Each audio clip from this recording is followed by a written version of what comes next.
tenemos más o menos, hablaré durante 20 minutos o 30 y después iré respondiendo algunas preguntas para que quede tiempo, porque no quiero extenderme mucho, si no después no queda tiempo para responder, y me gusta siempre responder las preguntas. Cuando se habla de periodismo en Cuba hay muchas particularidades que nos definen, no solamente ya desde el punto de vista escritural o desde el punto de vista de los temas, sino de las condiciones en las que se hace. Y es algo que quiero señalar porque normalmente es ignorado en el contexto latinoamericano, donde los periodistas son, bueno, incluso en México aquí, asesinados. Entonces muchas veces es minimizada la represión o distorsionada que ocurre en Cuba, y me gustaría mucho recrearme en ese escenario, o sea, tratar de poner luces en lo que nos acontece a nosotros aquí en Cuba, a los periodistas independientes. Sí, también en este último año ha sido particularmente intenso la represión, porque justamente en este último año se han dado más condiciones para hacer el periodismo, condiciones tecnológicas, quiero decir. Ya un periodista independiente cubano tiene en su teléfono móvil la herramienta de los datos móviles, que antes no era así, solamente dependía de los puntos wifi. Entonces eso ha traído como consecuencia otros avatares, como el decreto ley 370, del cual también estaré hablando, que bueno, ya muchos de los periodistas han sido multados, otros, como es mi caso, amenazados con ser multados, porque funciona la represión no solamente con la acción, funciona también con la amenaza. Hay mucha de esta represión que queda en el plano de la amenaza, y lo cual también trae consecuencias, porque muchos de los periodistas se retiran de la acción, del escenario de su trabajo, justamente por estas amenazas. No son amenazas que quedan en el aire, son amenazas que en muchos casos se han concretado, y toda la razón del mundo tienen las personas que han decidido dar un paso atrás y dedicarse a otras cuestiones por este tema, ¿no? Muchos también han decidido emigrar y vivir fuera de Cuba. También desde fuera de Cuba se pueden contar historias, no es lo mismo, pero igual también se puede. Lo ha demostrado muchísimas personas que, bueno, ustedes han visto que desde Madrid, desde Miami, desde Colombia firman notas y hablan también de lo que es la realidad, en Cuba. Michael, un saludo para ti. Nelson, para ti también un abrazo. Nelson, mira, por ejemplo, el caso de Nelson es particular, o sea, ahí se ve el ejemplo de las noticias que hemos visto de él en los últimos meses, como en provincia es particularmente difícil hacer el trabajo periodístico desde el periodismo independiente. Es muy duro. Un abrazo para él. Entonces voy a comenzar respondiendo las preguntas de Insta, después hablaré un poco desde mi perspectiva, cosas que quiero señalar, y ustedes después ya me irán preguntando. La primera pregunta tiene que ver con mi contexto familiar en el que yo crecí, y cómo eso influyó en mi devenir como periodista, como madre que soy. Tengo dos niñas chiquitas, Paula e Isabel, de 10 y 12 años. Bueno, mi contexto familiar fundamentalmente ha sido influenciado por mi padre. Reinaldo Escobar es un periodista independiente que viene del mundo del periodismo oficial. De ahí comenzó en la revista Cuba Internacional. De él aprendí muchísimas cosas, sobre todo el apego a la verdad. Eso fue una de las consecuencias, o sea, respetar el apego a la verdad fue una de las cosas que él más tuvo que sufrir cuando trabajaba como periodista.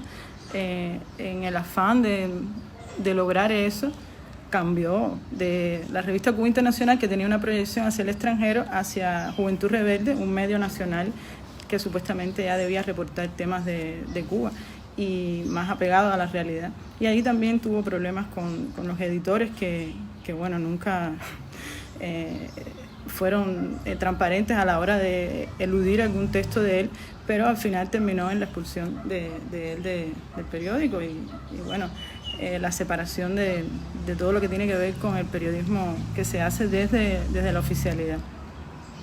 Obviamente cuando tú ves que tu padre crece, o sea, cuando tú creces al lado de un padre que tiene estos valores y que ha logrado mantener su posición, donde quiera que ha escrito, siempre ha mantenido su posición. Uno crece con esos valores y además de eso también aprende a que el miedo tiene que tener en el alma un poco de cordura, no puede ser un miedo descabellado. El miedo siempre hay que tratar de controlarlo y no puede ser el miedo lo que te impulse a reaccionar ante las cosas que te pasan en esta carrera. Particularmente después de lo que le pasó a mi padre en el periodismo oficial, un tiempo durísimo en el cual no encontró trabajo. Bueno, aprendió a arreglar ascensores y bueno, por el camino encontró herramientas. Ya Cuba comenzaba a abrirse un poquito en lo digital y también en revistas impresas que se repartían de mano en mano, y ahí Reinaldo Escobar encontró también un espacio y comenzó a publicar. Esto es un trabajo muy respetado porque en aquella época no era como ahora, que teníamos que tenemos nosotros muchas herramientas para hacer publicitar nuestro trabajo, darlo a conocer. En aquella época era súper difícil y además está penado, en Cuba está penado imprimir, distribuir documentos, por tanto estaban cayendo en un delito. Ahora el periodismo independiente está en un marco alegal porque, bueno, en Cuba no se ha legislado todavía en lo que tiene que ver con el plano digital y por eso, bueno, a pesar de que existe ahora el decreto ley 370 y todo eso, por eso se ha denunciado mucho, porque justamente esto ya entra en el plano de lo que es condenar directamente la labor que se hace. Pero de eso voy a hablar después. En este contexto familiar crecí y aprendí eso, aprendí que siempre que creemos algo hay que defenderlo y que el miedo no puede ser el catalizador de nuestras acciones. El miedo hay que procesarlo, hay que ver qué haces con él, pero no puede ser el miedo el que te mueva o que te paralice. En mi caso, bueno, por supuesto, cuando comencé a hacer periodismo independiente, lo primero que me pasó fue que obviamente la seguridad del Estado comenzó a rondar mi vida, a rondar a mi familia. Desde antes ya lo había experimentado, pero siempre a través de terceras personas, no personalmente. Y esto comienza entonces ese miedo en el cual tú siempre habías visto en otras personas, a sentirlo tú en carne propia, el temor a que te decomisen tus equipos, el temor a que se metan en tu casa y te hagan un registro, el temor a que te detengan y te eviten llegar a un lugar al que tú quieres llegar para reportar, o que llegar a tiempo a buscar a tus hijas a la escuela. Son temores, pero realmente si les soy sincera, cada vez que he recibido este tipo de amenazas y que las he vivido también en carne propia, las detenciones y esto de que te sacan de un lugar para que no puedas reportar, ese nunca ha sido el temor. O sea, el mayor miedo que tengo es el miedo a caer en esto que se llama doblegarse, ¿no? Para mí ese es el mayor temor. Yo no creo que ellos tengan en sus manos las herramientas para destruir el periodismo independiente. Si no estaré yo, estarán otras personas. Y por eso no tengo ese temor que ellos puedan caer sobre mí. O sea, las consecuencias de mi trabajo las pago con la mayor naturalidad del mundo. No proceso esas amenazas con miedos y que me paralicen. O sea, uno siempre tiene temores a la hora de hacer esta labor. Cuando sales a la calle a reportar, siempre tienes el temor de que la policía te lleve o te impida transformar tu trabajo en lo práctico, sino que se quede solo en que fuiste al lugar y no pudiste publicar. Eso es algo que realmente es el mayor miedo mío, porque nunca en el tiempo que llevo he dejado de hacer una labor periodística porque haya tenido un temor de las consecuencias. Hasta ahora las veces que he sido impedida de reportar algo ha sido porque la policía me ha sacado físicamente del lugar o se ha parado en los bajos de mi edificio para impedírmelo. El miedo es algo que es muy difícil de controlar, pero en mi caso particularmente la herramienta desde el punto de vista subconsciente, esto es algo que yo no puedo decidir a conciencia, siempre ha sido no sentir miedo ante esas amenazas. Veo que alguien ha dejado una pregunta, pero ahora mismo está complicado. Camila, normalmente ¿cómo hacemos? O sea, buscamos aquí las preguntas. Has sido testigo de la transformación del arte independiente en los últimos años. ¿Cómo puedes definir ese proceso? Bueno, esa pregunta la voy a responder después, Tania, porque creo que está aquí. Sí, vamos a seguir. La segunda pregunta que me hacían llegar era cómo había llegado al periodismo independiente y cuáles eran los mayores prejuicios y estigmas para hacer esta labor. Al periodismo independiente llego en 2014. Yo tenía un blog de fotografía. Además de eso, ya tenía una cuenta en Twitter donde iba reportando lo que iba viendo de manera muy experimental, o sea, sin ninguna base periodística, porque no soy de formación periodística. Pero cuando en el 2014 se funda 14 y medio, me llaman para justamente hacer fotografías para este diario. Así comencé haciendo fotografías. Tiene una parte linda porque ahí comencé por primera vez a ver mis fotos publicadas, pero una parte difícil, que es el reto de, a través de estas fotografías, ya ante la presión de contar historias, siempre exigían como que, ¿y qué pasó detrás de esa foto? Cuenta lo que hay detrás de esa foto. Y así comencé a escribir, o sea, primero pequeñas crónicas de lo que vivía, después entrevistas a personas que son relevantes en la cultura, en los emprendimientos privados que hay aquí, en los negocios, cubanos que viven experiencias singulares, difíciles en muchos casos, escenarios del campo, la mujer, la violencia, o sea, muchos temas que comencé a tratar a través, ya te digo, todo comenzó por la fotografía. Los prejuicios y los estigmas de esta labor en Cuba hoy han cambiado muchísimo. Sinceramente, gracias a las redes sociales y a que los cubanos nos han podido ver en carne y hueso, han podido ver nuestras caras, han podido ver nuestras acciones, nuestros trabajos, que no es como antes, que solamente tenían la versión distorsionada que salía por la televisión a través del sesgo de la seguridad del Estado y de la oficialidad. Los cubanos han podido tener una noción más real, más cercana a lo que somos nosotros y a la vida que tenemos. Muchas veces han sido compañeros de nosotros, o sea, han estado muy cerca cada vez que nos ha tocado la represión, y la solidaridad es algo que mueve mucho en estos casos. Yo lo he vivido así, cada vez que un capítulo de represión me ha tocado, he sido muy beneficiaria de la solidaridad de muchísimas personas, y a través de eso también ha llegado público, o sea, ha llegado gente que ha querido conocer el trabajo que hacemos a través de la solidaridad. Pero no es menos cierto que sí hay muchos cubanos que tienen el prejuicio de que los periodistas independientes son mercenarios pagados por la CIA y son personas que lo único que les interesa es publicar una nota para cobrar. Esto es algo que es infundado totalmente por la seguridad del Estado, porque, como sabemos, en primer lugar, todos los trabajos son remunerados. Eso es algo que es internacional. Todo trabajo recibe de una persona un dinero por eso. No es algo a penar, pero es algo que la seguridad del Estado se ha encargado siempre de poner como un estigma, de satanizar la labor del periodista independiente. Cuando esto llegó a su punto máximo, que en la televisión cubana pasaron incluso imágenes de casas de periodistas independientes, de sus interiores, de las cosas que hacían, a dónde iban, supuestos lujos, no existía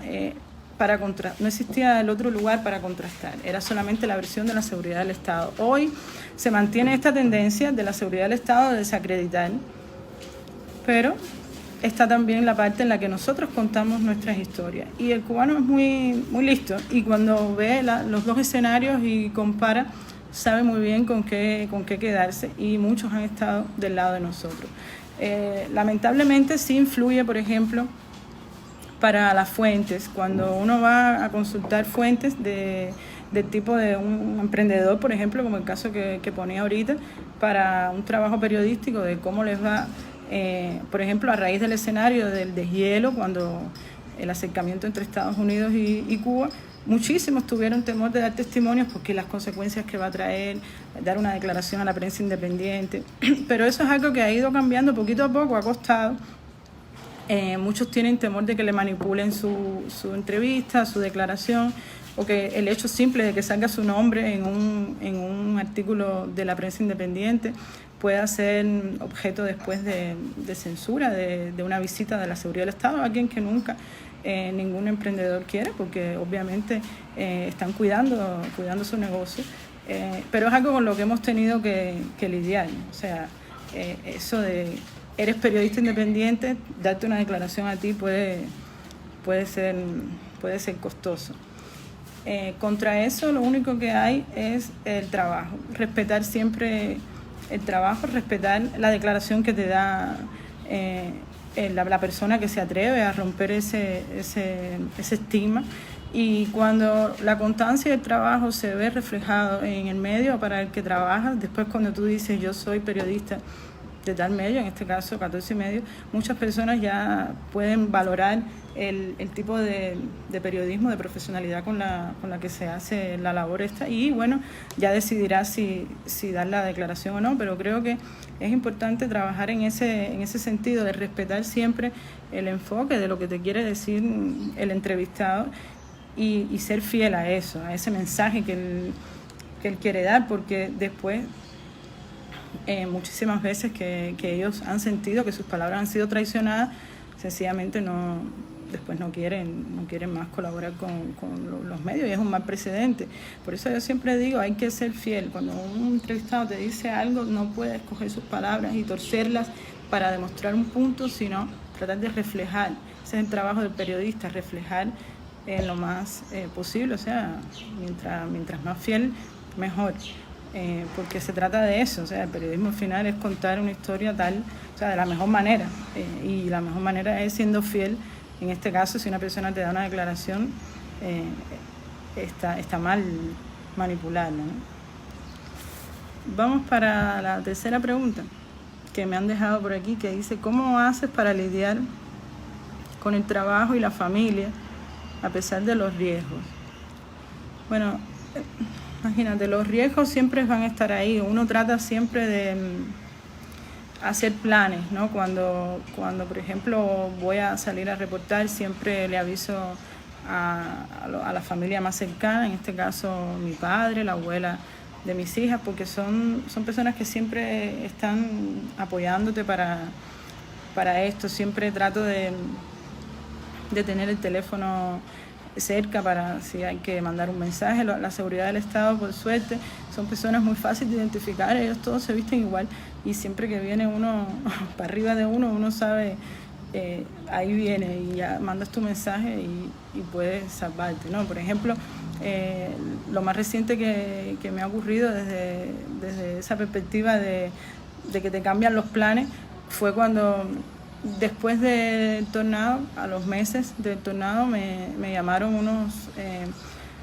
cubanos de San Miguel del Padrón, que habían sido sacados de su lugar porque al pasar el tornado sus casas se habían deteriorado, o sea, se habían quedado en el piso, y ellos estaban en un albergue cerca del aeropuerto, y me llamaron para que yo fuera a cubrir eso, porque nada, ellos habían intentado denunciar eso por todas las vías y no lo habían logrado, y estaban frustradísimos porque tenían ese problema que no se estaba atendiendo.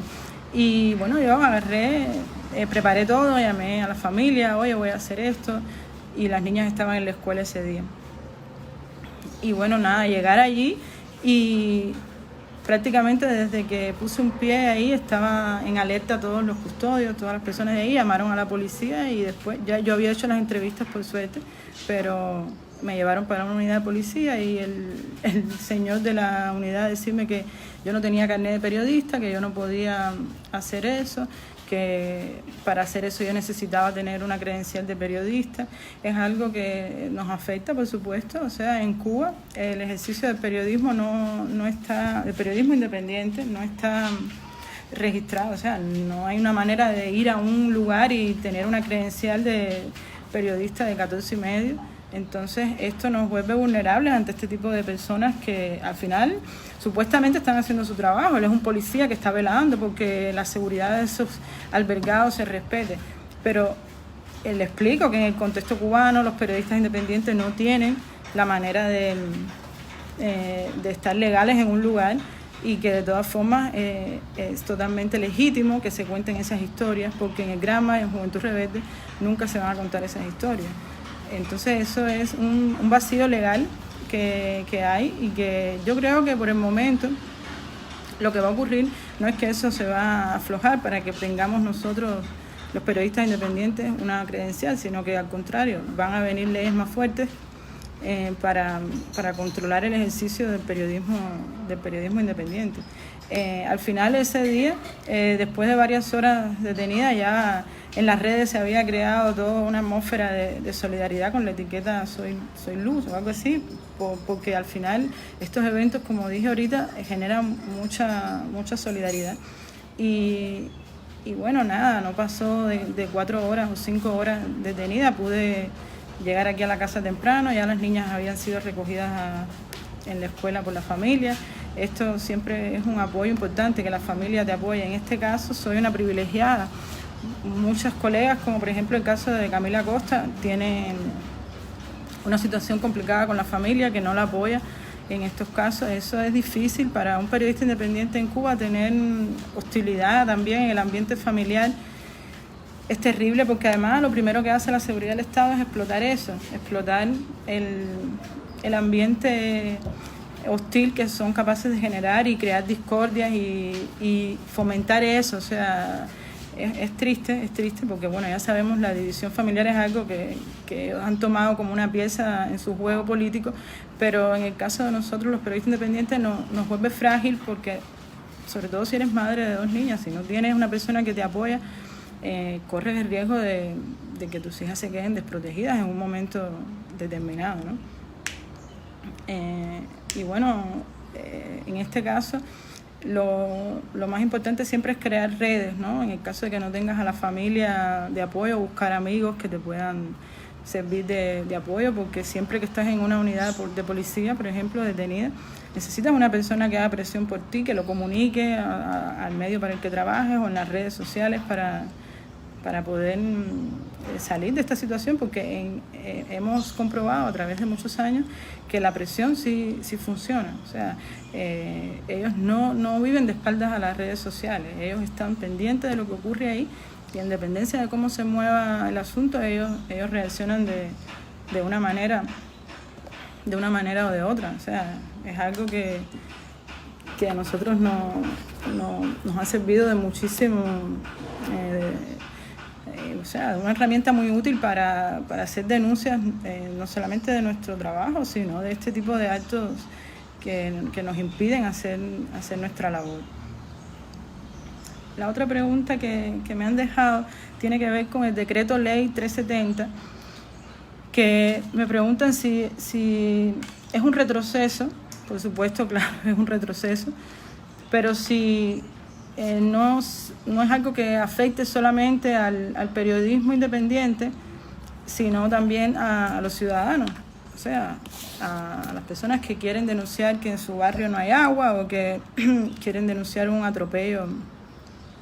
Por supuesto, el decreto ley 370 tiene el inciso I, el artículo 68, que habla de condenar publicaciones en las redes que afecten la moral, las buenas costumbres, bla, bla, bla. Ya se ha publicitado bastante este decreto, incluso se han recogido firmas para condenarlo. O sea, este decreto es un disparate total, primero por lo vago que es. En particular el artículo 68, el inciso I del artículo 68, es muy vago, es un disparate, pero el 370 en general, que habla de otras partes más tecnológicas y más puntuales, también ya personas que se dedican al mundo de la informática han denunciado que igualmente desde ese punto de vista es un disparate total.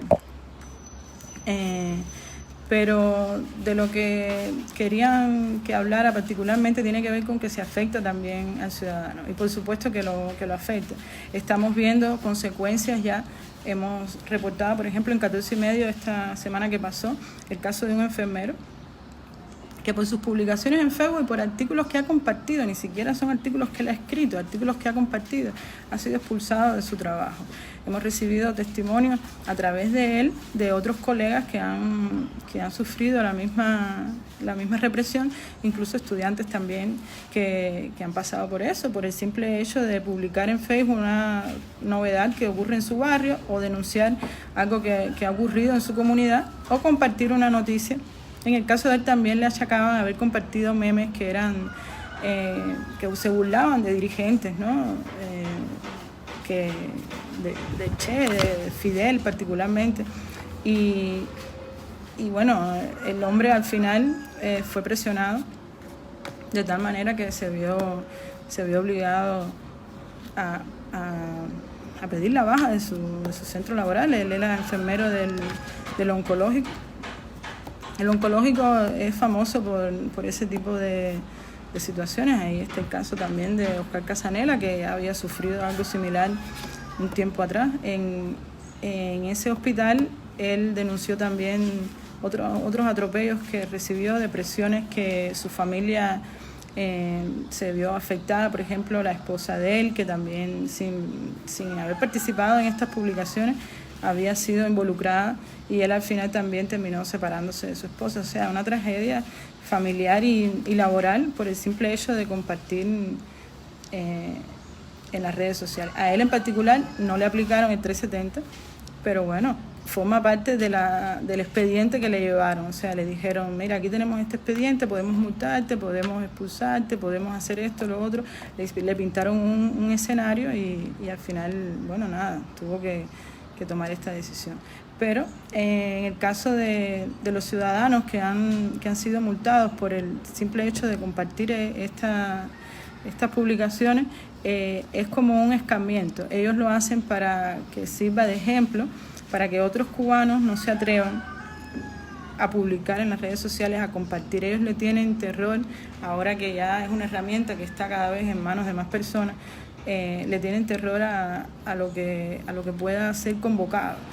Recuerden que estamos hablando de un año en el cual ocurrió el 11 de mayo en el Prado, de un año en el cual a través de las redes sociales los animalistas se congregaron para una caminata también a favor de esta causa que suma muchísimas voces, y a través de las redes sociales ellos han logrado este tipo de convocatoria, de sumar a personas para una causa, y eso los tiene en una posición de tomar acción. O sea, siempre ha existido la represión, siempre ha existido el monitoreo con la prensa independiente, pero yo particularmente he notado que en el último año se ha arreciado mucho eso. O sea, se ha consolidado en el decreto ley 370, y además de eso en acciones puntuales que tienen que ver con el aumento de arrestos, detenciones, citaciones a la policía, que tienen que ver con personas que han publicado una cosa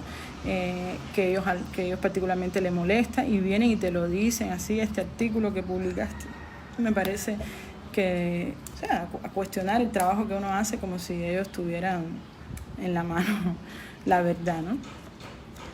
Obviamente el 370 perjudica a los periodistas y perjudica también obviamente a la ciudadanía que en un momento, primero, o sea, en primer lugar, se va a sentir amenazada, porque tienen todas las de perder. No tenemos aquí tribunales que nos puedan, desde el punto de vista independiente, evaluar que si es justo o no.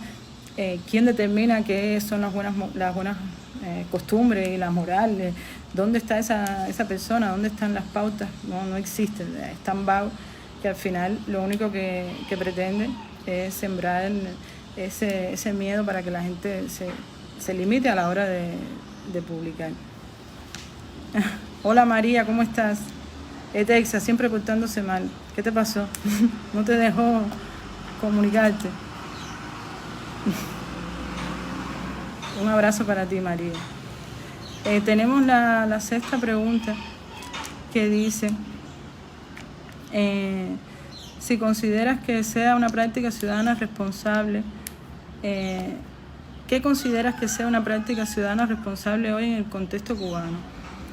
Bueno, en este mismo entorno del que estábamos hablando del artículo del decreto ley 370, obviamente la práctica ciudadana responsable es, a mi juicio, denunciar todo lo que deba ser denunciado sin temor. O sea, es cierto que está en juego la carrera de muchas personas, está en juego muchas veces el puesto de trabajo, pero hay algo más grande que eso, que es el país que se está viniendo abajo.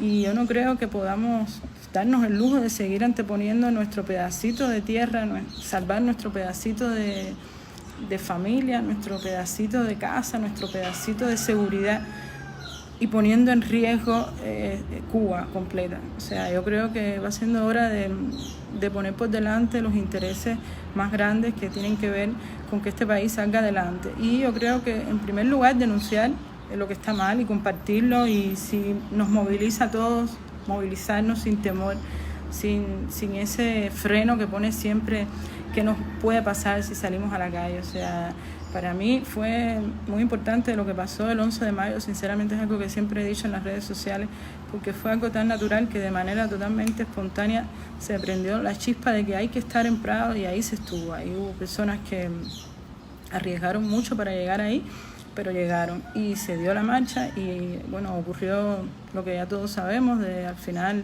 eventos tristes y condenables de crímenes de represión, pero el hecho de que se diera, de que estuviéramos ahí todos, para mí significó que las redes sociales sí movilizan, y que sí se puede perder el miedo, y que sí se puede brincar por encima de estas amenazas que tenemos en nuestra mente de lo que nos puede pasar, para lograr llegar a un lugar y ejercer nuestro derecho ciudadano a la protesta, nuestro derecho ciudadano a expresar lo que queremos. Para mí eso es ser responsable, o sea, sobreponer el miedo que tenemos, o sea, poner por encima de todo ese miedo, de todo ese temor que viene de años, el interés de Cuba. Y el interés de Cuba, en este caso, es uno solo, es el bienestar, y el bienestar se logra solamente, en nuestro caso, que vivimos en dictadura, condenando lo mal hecho y uniéndonos, y condenando lo mal hecho y uniéndonos.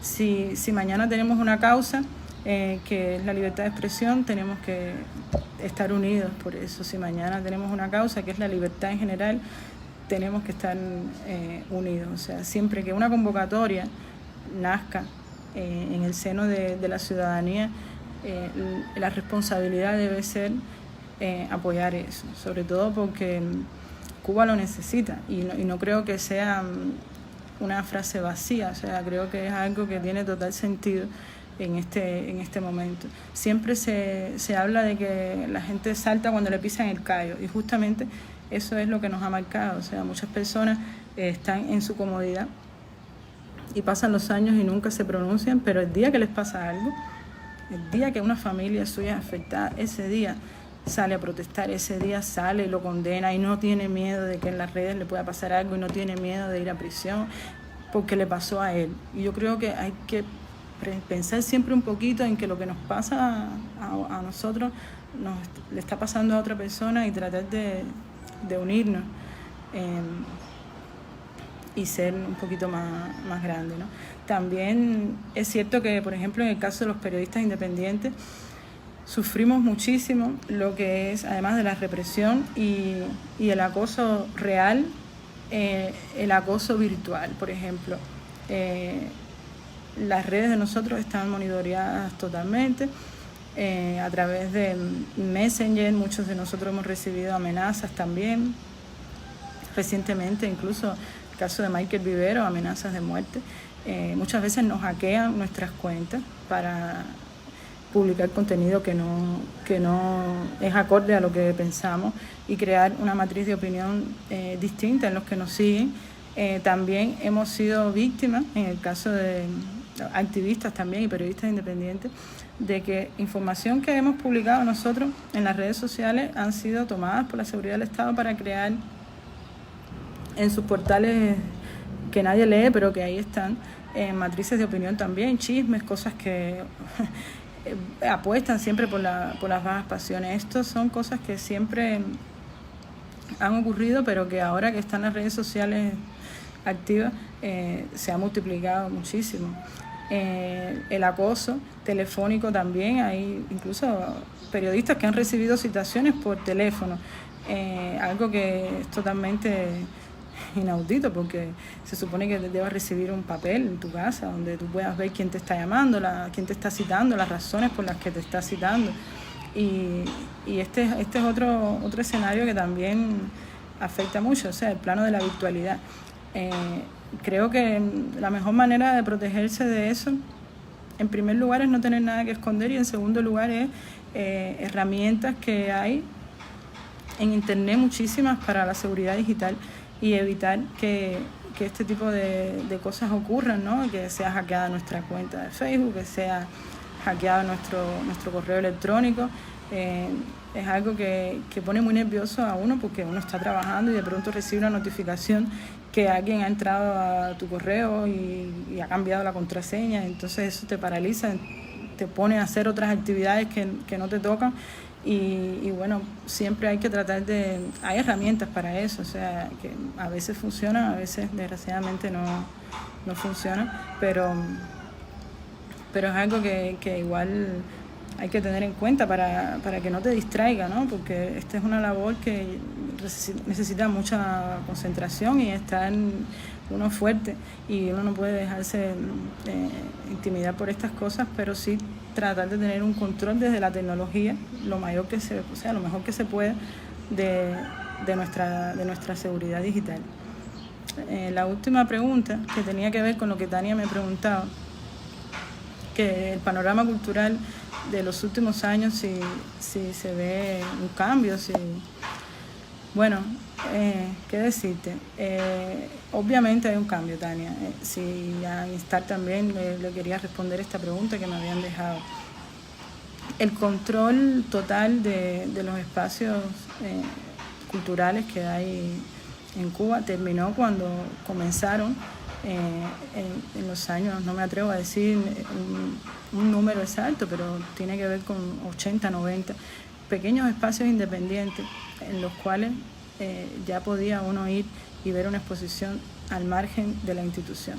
Eso se ha ido desarrollando poquito a poco, lentamente, pero en los últimos años ya hemos visto muchísimas galerías independientes, espacios donde se hacen no solamente exposiciones, sino también puestas en escena de una obra de teatro, donde se comparte una película, en el caso del Círculo, que tenía Lidia Villares, Cristo Salvador, que tenía Otari Oliva en su galería en El Vedado, y bueno, un montón de espacios. Ahora no me voy a poner a mencionar aquí los espacios que han ocurrido, pero son un montón y se han ido multiplicando. Esto es una cosa que trae como consecuencia que más voces que hasta el otro día estaban silenciadas porque la censura institucional se encargaba de apartarlas de la vida cultural del país, encontraban un espacio donde exponer su obra, donde compartir con el público su obra de teatro, su película.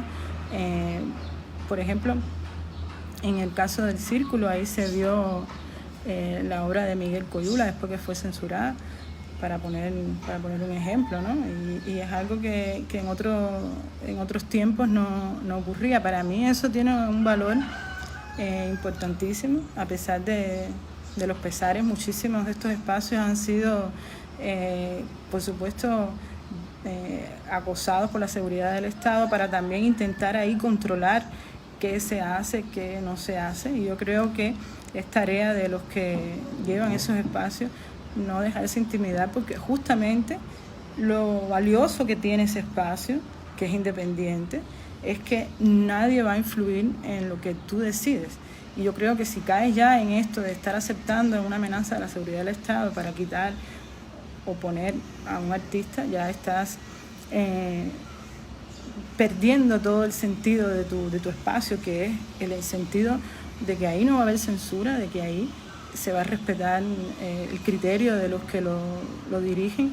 Y bueno, imagínate, esto es muy triste. He conocido de casos de personas que han sido víctimas de esto, y con tal de conservar su espacio han sido tolerantes con esta sugerencia de la seguridad del Estado, sugerencia entre comillas, y han quitado personas de una exposición, han quitado una obra. Esto para mí es algo que no puede ser. O sea, si tú vas a defender un espacio porque se caracteriza por la independencia, no puedes caer en eso. O sea, creo que estaría desvirtuando todo el sentido del lugar.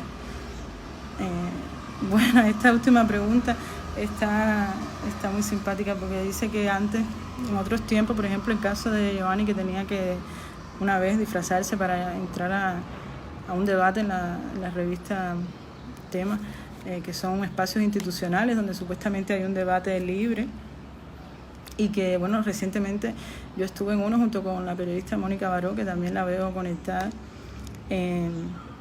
y que si el hecho de que nosotros ya podamos ir ahí sin tener que usar disfraces significa que haya cambiado algo. Yo creo que hay algo que ha cambiado.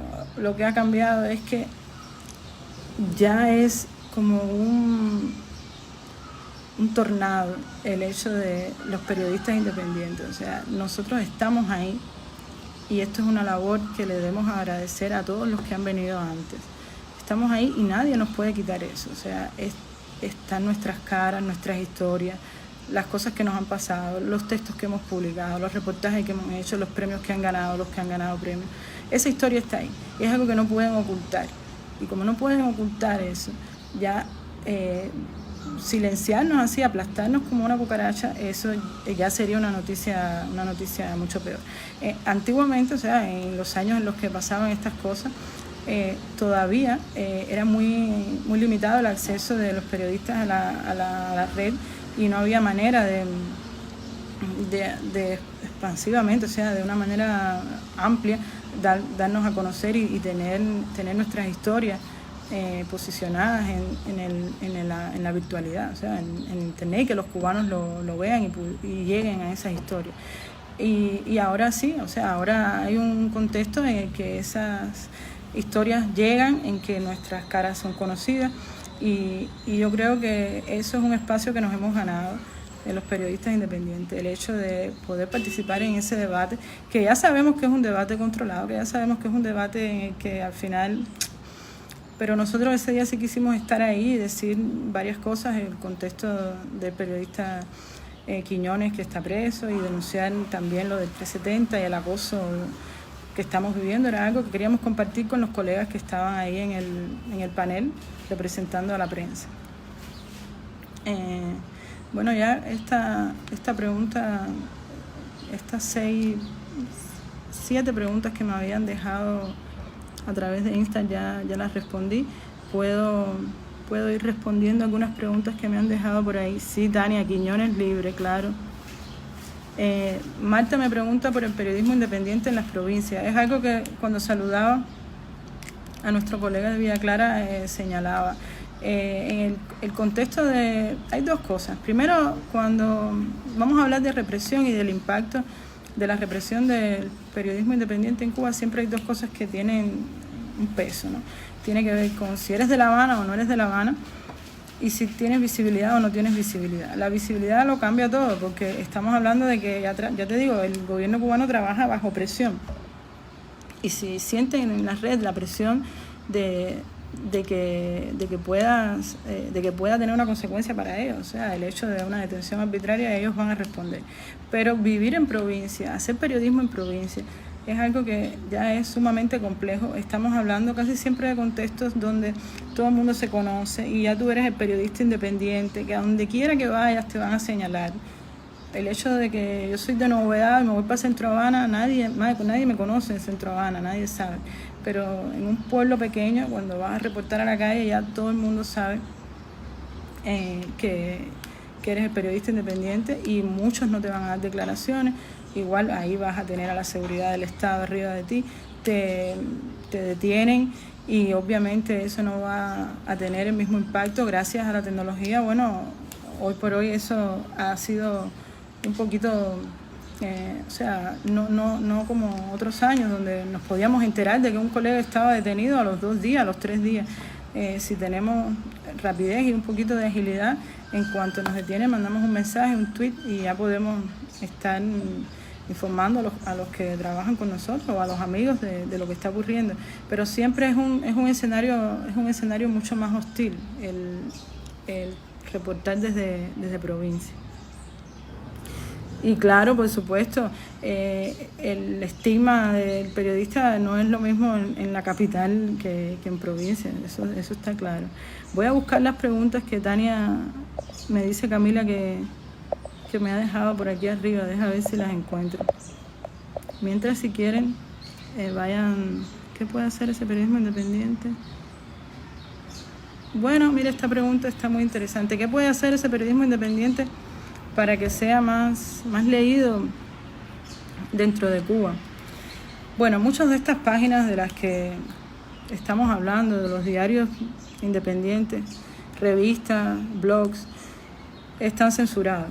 O sea, en los servidores nacionales nuestras páginas están bloqueadas. Por tanto, el mayor reto que tenemos es vencer esa dificultad. Por ejemplo, en el caso de 14 y medio hemos encontrado varias formas. Hacemos un boletín que se manda por correo electrónico con lo mejor de la semana, hacemos una selección y lo enviamos. También hacemos un PDF que se cuelga en la página todos los viernes con un resumen de las noticias más importantes que hemos publicado esa semana. Es algo que ha ayudado mucho a que se dé a conocer nuestro trabajo a pesar de las limitaciones, ¿no? Y yo creo que eso es lo fundamental, o sea, que dentro del mismo medio se tomen medidas. O sea, hay gente que ha encontrado la manera de tener como un espejo en otras URL, o sea, como Medium, por ejemplo, en el caso del estornudo tiene este espejo donde se puede leer sin censura, y son trucos que se han encontrado para que tengan mayor alcance. Obviamente nunca vamos a tener el alcance que tienen los otros, porque ellos tienen en sus manos todas las herramientas, pero nosotros creo que tenemos como ventaja el hecho de que estamos contando la Cuba real. O sea, a nadie le interesa leer el Granma y ver el noticiero, si no es por una cuestión práctica de ver qué están diciendo los que nos gobiernan. O sea, las historias que se cuentan ahí son sencillamente indignantes de tanta manipulación que destilan. Pero básicamente eso, o sea, creo que hacer resúmenes para mandar por correo y tratar de que la página sea accesible desde otras plataformas.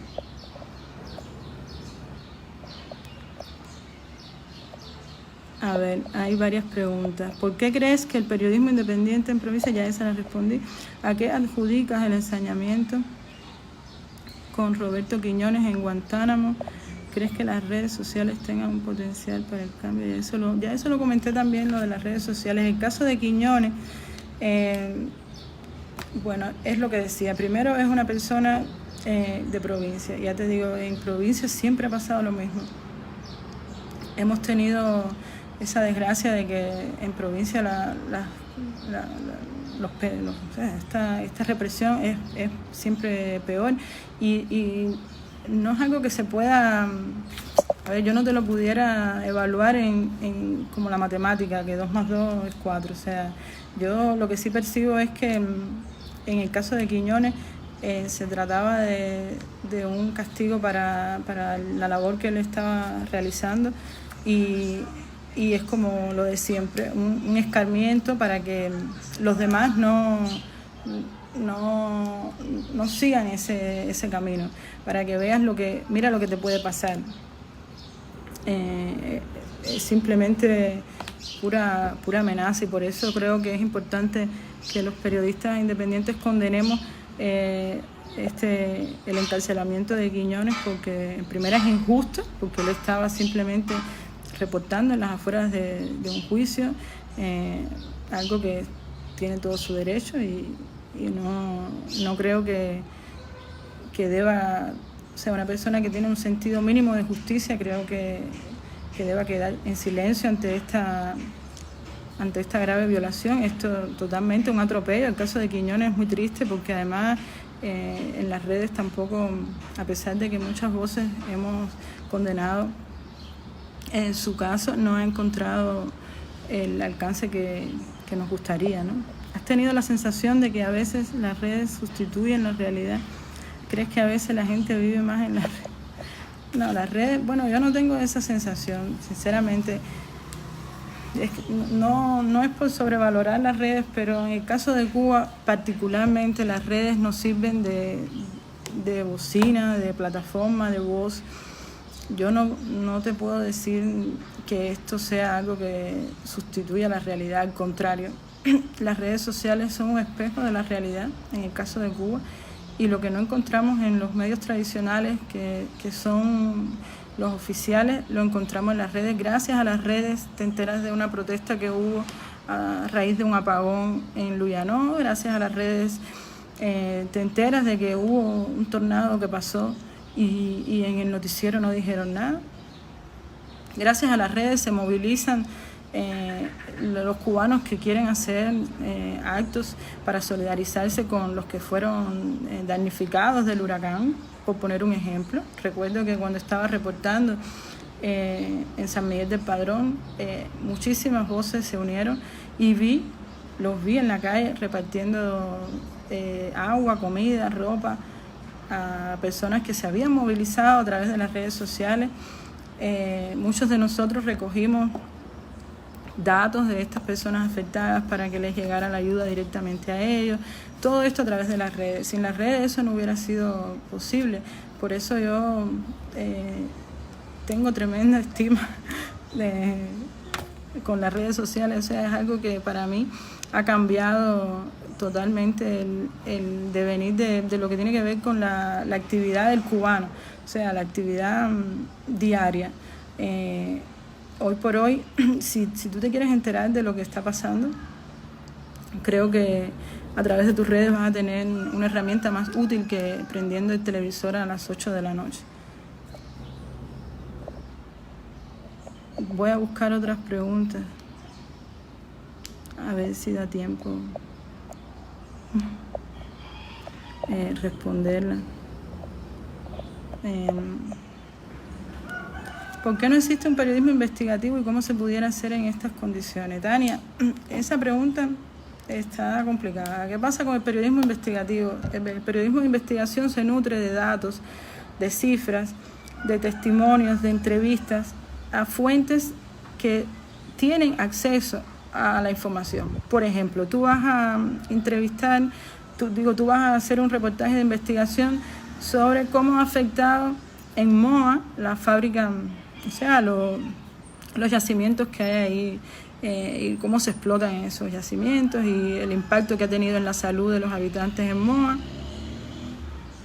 Dime algo, ¿dónde tú encuentras las cifras de, por ejemplo, el estado de salud de las personas, qué enfermedades han tenido los que viven en Moa, qué cantidad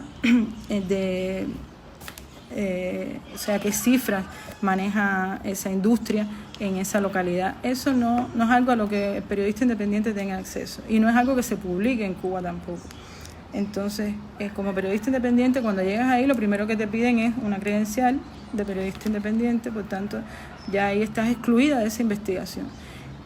Pero bueno, eso no significa que no se pueda hacer periodismo de investigación. A raíz de testimonios y de estar en el lugar, también se pueden hacer historias, a riesgo de que, como ha ocurrido en muchos casos, seas detenido. Por ejemplo, recuerdo perfectamente cuando los colegas de periodismo de barrio intentaron llegar a Baracoa después del paso del ciclón y abducidos totalmente en medio de aquel escenario fueron, lo ha contado Mónica Baró, lo ha contado otros periodistas que pasaron por eso. Michael Vivero también estuvo intentando contar esas historias y tampoco pudo, fue arrestado igualmente. Pero ese es el camino, o sea, a riesgo de que te pasen esas cosas, el camino es ese, ir al lugar, entrevistar a las personas que han sido afectadas directamente. Ahí está el caso de reportaje de Mónica Baró, La sangre nunca fue amarilla. Ella estuvo entrevistando a personas en el lugar, ella fue allí, ella vio a esas familias, habló con ellos durante mucho tiempo y durante años consultó fuentes y estuvo analizando estudios que se habían hecho sobre el tema de la intoxicación en ese lugar, y creo que el resultado fue positivo. Y creo que lo único que nos queda es eso, o sea, tener la paciencia de llegar al lugar, ver lo que está pasando, entrevistar a las personas que están siendo, en el caso de que sea algo negativo, víctimas de lo que está ocurriendo, en el caso de que sea algo positivo, beneficiarios de lo que está ocurriendo. Pero ni siquiera cuando es algo positivo, el gobierno te da acceso a eso, o sea, el gobierno manipula todas las cifras que da y muchas veces no confiamos en estas cifras. El sitio de la ONEI, por ejemplo, que es una de las fuentes fundamentales de los periodistas independientes, que es la Oficina Nacional de Estadística, es un desastre normalmente, pero desde que rediseñaron su página es imposible entrar y encontrar alguna información, algo que dificulta totalmente el trabajo, pero es nuestra fuente. O sea, nuestra fuente desgraciadamente no tenemos la manera de contrastar eso, pero es lo que hay. El sitio ese donde supuestamente el gobierno da sus cifras, hay muchos campos en los que está vacío. Por ejemplo, el caso de la violencia de género, los feminicidios, es algo súper difícil de reportar en Cuba si no te basas en los testimonios. Por ejemplo, yo estuve tratando una serie de reportajes sobre la violencia de género y solamente encontré testimonios de mujeres que han sido víctimas de eso, y el testimonio de una doctora de la universidad que hizo una tesis sobre eso y me ayudó mucho. Ella incluso me contaba historias que para ella lograr hacer su tesis tuvo que personarse ella, meterse dentro de medicina legal y revisar ella los expedientes uno por uno que habían y revisar la causa de muerte, porque no existía un registro de esos datos públicos para que ella pudiera acceder a eso. Y eso es ella, que es una profesora universitaria. Imagínate tú, yo periodista independiente, obviamente nunca voy a tener acceso a una funeraria ni a un centro de medicina legal. Por ejemplo, en el caso de la situación que estamos viviendo ahora con el COVID-19, muchos colegas de la región en los cuales se ha denunciado fraude en las cifras que da el gobierno, se han tomado la libertad de organizarse y ellos mismos ir funeraria por funeraria recogiendo los datos para hacer ellos un reporte independiente. Eso en Cuba obviamente es algo que no podemos hacer. Los periodistas independientes nunca vamos a tener acceso a la información de una funeraria, y si nos atrevemos a ir y recoger la información a través de los familiares o ver lo que se apunta en la parte de afuera de cuando hay un fallecido y ver y ir a preguntarle a la familia, que es algo además muy doloroso hablar con una familia de una persona que ha sido fallecida recientemente, pero si logras hacer eso, estamos totalmente convencidos de que a la segunda funeraria ya usted está siendo seguido por la seguridad del Estado, usted está siendo detenido, usted está siendo apartado de esa posibilidad de ir al lugar y no va a ser viable esta manera. Por eso se dificulta tanto el periodismo de investigación y es algo que está prácticamente en extinción. O sea, no es algo muy frecuente en las páginas de los diarios, aunque muchas veces en los reportajes que publicamos hay investigación. O sea, para llegar a una conclusión se hace siempre una investigación, pero bueno, está en el caso de lo que preguntaba Tania, hablando de ya reportajes de largo aliento donde se respire una investigación profunda de un tema particular. Eso, para hacerlo sí se necesita acceso directo a las fuentes, algo que no tenemos en Cuba, acceso, por ejemplo, los datos del gobierno, o sea, de la inversión pública. El ejemplo más cercano que tengo es lo que ocurrió con ETEXA el fin de semana. ETEXA nunca ha hecho público sus gastos. Ellos dicen que gastan su fortuna, todo el dinero que recaudan con las recargas y con la compra de las tarjetas que hacemos desde Cuba.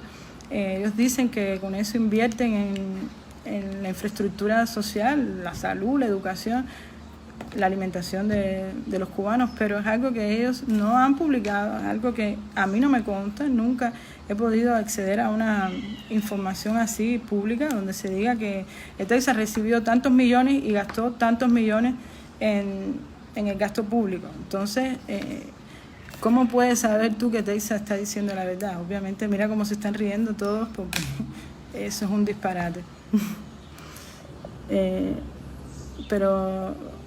Pero sí, Tania, hay que seguir. El periodismo de investigación es muy útil porque permite llegar a puntos de la realidad que, bueno, obviamente la paciencia de un periodista de investigación que se toma el trabajo de contrastar fuentes, de sacar sus propias cuentas, es algo muy valioso, siempre es algo que se agradece.